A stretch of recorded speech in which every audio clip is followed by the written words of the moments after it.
আজকে রবিবার, lazy Sunday, উঠেছিও অনেক দেরি করে, তাই জন্য আজকে তাড়াতাড়ি করে লাঞ্চে একটু রান্না করে নেবো। খুব সিম্পলই করবো, একটু ঢ্যাঁড়স কুমড়ো আলুর তরকারি, একটু লাউ আছে অনেক দিন ধরে পড়ে আছে, তো লাউয়ের তরকারি। আর আজকে চিকেনটা একটু অন্যভাবে করবো। চলুন আপনাদের সাথে সব কটা রেসিপি শেয়ার করছি। শুক্রবার দিনটা যেরকম আনন্দ হয়, অফিস লাস্ট ডে সপ্তাহ, তারপরে শনি রোববার দুদিন ছুটি, ঠিক সেই রকম রোববার দিনটা আসলে আর এনার্জি থাকে না, তখন মনে হয় আবার সোমবার থেকে অফিস। তো এমনিতেই দিনটা খুব স্লো কাটে। তো সকাল সকাল আমি ঢ্যাঁড়সটা খুব তাড়াতাড়ি হয়ে যায়, জাস্ট একটু পেঁয়াজ ভেজে নিই, তাতে সব সবজিগুলো দিয়ে দিই, আর একটু জল দিয়ে নুন হলুদ দিয়ে ঢাকা দিয়ে দিই, নিজের মতোই হয়ে যায়। এবার একটুখানি জিরে ফোড়ন দিয়ে লাউটা বসিয়ে দেবো। লাউটা পেকে গেছে, সেই জন্য আমি একটু কুচিয়ে নিয়েছি লাউটাকে, দিয়ে কুচনো লাউ আর একটু নুন হলুদ দিয়ে লাউটাও ঢাকা দিয়ে দেবো। লাউটাও নিজের মতো হতে থাকবে। আজকে করবো চিকেনের একটা নতুন রেসিপি। একই রকম চিকেন খেয়ে খেয়ে বোর হয়ে গেছি। কিছুই না, ঘুরিয়ে ফিরিয়ে শুধু ইনগ্রিডিয়েন্টসগুলো একটু হলুদ পালট করে দিয়ে একটু নতুনত্ব খাওয়ার চেষ্টা।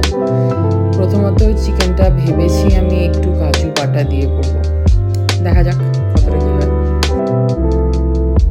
গরমকালে আম, জাম, তরমুজ, লিচু এই সমস্ত ফল আমার খুবই প্রিয়, তাই চেষ্টা করি প্রত্যেক দিন এইগুলোকে একটু খাওয়ার। কারণ সিজন চলে গেলে, আমার যেমন হিমসাগর আমটা খুব পছন্দের, সিজন চলে গেলে তখন আর আম পাওয়া যাবে না, আবার 1 বছরের জন্য অপেক্ষা।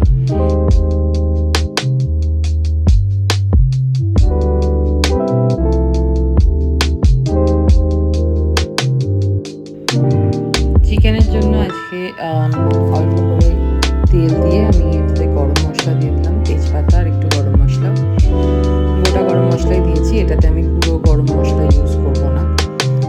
এর সাথে আমি দেবো পেঁয়াজ, আদা, রসুন, সব কিছু একসাথে পেস্ট করে নিয়েছি। তো এই পেঁয়াজ আদা রসুনের পেস্টটা দিয়ে একটু কষিয়ে নেবো। মশলাটা কষে যেতে যেতে আমি একটা সাইডে চিকেনটাকে ম্যারিনেট করে নেবো। চিকেন ম্যারিনেটে কিছুই সেরকম দেবো না, একটু নুন, একটু গোলমরিচ গুঁড়ো আর টক দই দিয়ে ম্যারিনেট করে নেবো।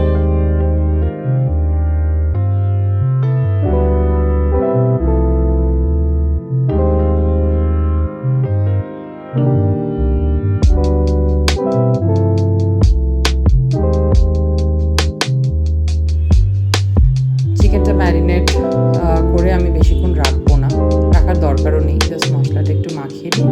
ওইদিকে আমার মশলাটাও কষে গেছে, পেঁয়াজ আদা রসুন, সেটার মধ্যে আমি চিকেনটাকে দিয়ে দেবো, দিয়ে ঢাকা দিয়ে অল্প আঁচে, যেহেতু দই আছে সেহেতু অল্প আঁচে আমি এটাকে হতে দেবো। এবার দইয়ের থেকেই অনেকটা তেল ছাড়বে, তো আস্তে আস্তে ওটা পুরোটাই হবে খুব অল্প লো আঁচেই হবে, একদমই হাই ফ্লেমে হবে না। এবার চিকেনটা দিয়ে আমি পুরোটা মিশিয়ে নিচ্ছি।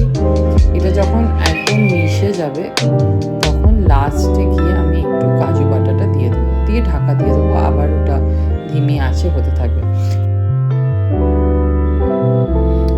এটা হতে থাক, আমি ঢাকা দিয়ে দেবো। এর মধ্যে আপনাদের অনলাইনে আমি দুটো পিভিসির ওয়ালপেপার রোল আনিয়েছিলাম, সেটা কীরকম এসছে দেখাই।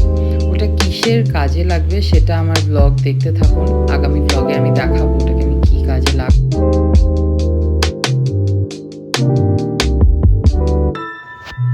অনলাইনে যেরকম ছিল ঠিক সেরকমই এসছে, তাই আমি খুব খুশি।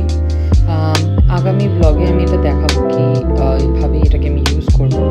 চলুন, আমার রান্না মোটামুটি শেষ, আজকের ব্লগটা আমি এখানেই শেষ করছি। দেখা হচ্ছে পরের একটি ব্লগে। সবাই খুব ভালো থাকবেন আর আমার চ্যানেলটা সাবস্ক্রাইব করতে ভুলবেন না।